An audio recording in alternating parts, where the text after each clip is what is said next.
Abbruzzino with the Scoop News. This is about something I forgot to mention yesterday. Is the Planning Commission.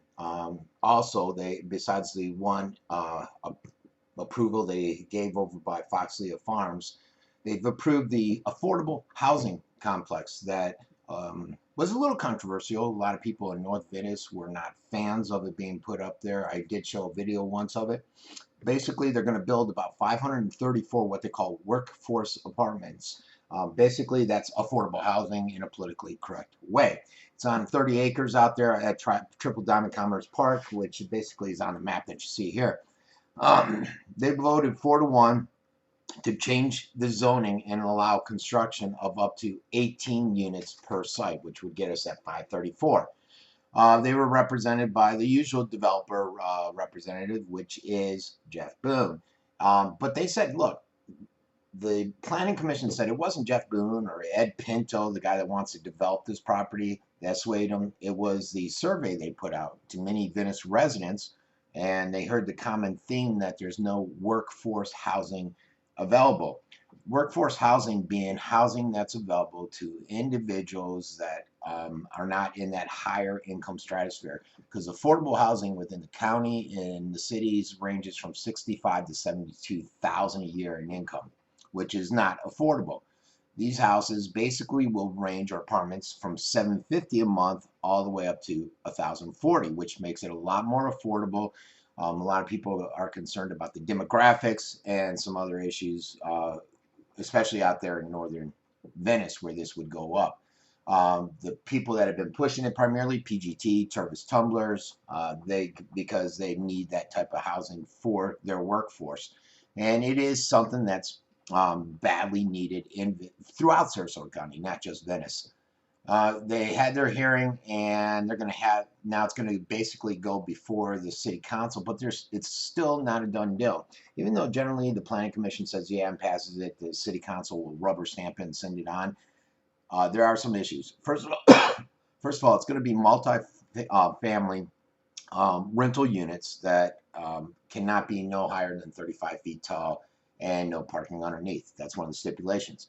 But one of the things that wasn't brought out is there was nothing was stipulated that the rental would be affordable, ranging in that $750 to $1,040 range that Mr. Pinto has said he will do. So that has not been stipulated, and he could change that, and it could be rentals for $1,800 a month.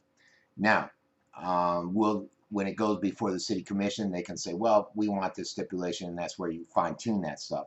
The other thing is that the proposals, neither of them, basically, Ed Pinto wants the county and the city, mostly of which is the county, to waive $6 million in impact fees.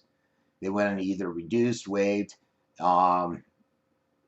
I'm not sure how that's going to stand, especially when you see that our school, if that HB school bill passes, it's already passed, and Scott can either sign it, and he can not sign it, and it still goes through, or he can veto it, and that's going to take a lot of money away from the public schools, shifting it more towards charter schools.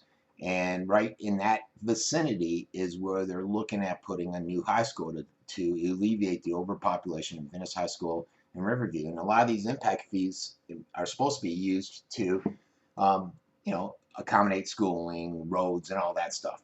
All right. So we're not sure if that's going to happen. I personally am not a fan of it. I think you need to pay the impact fees.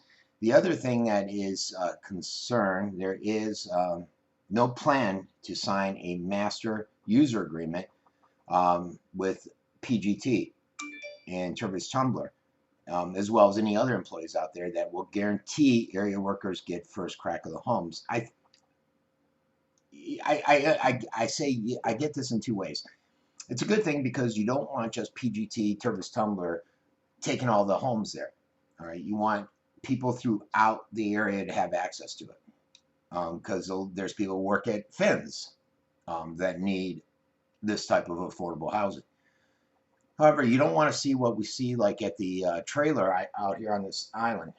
The trailer's over by the soft baseball field here on the island of Venice.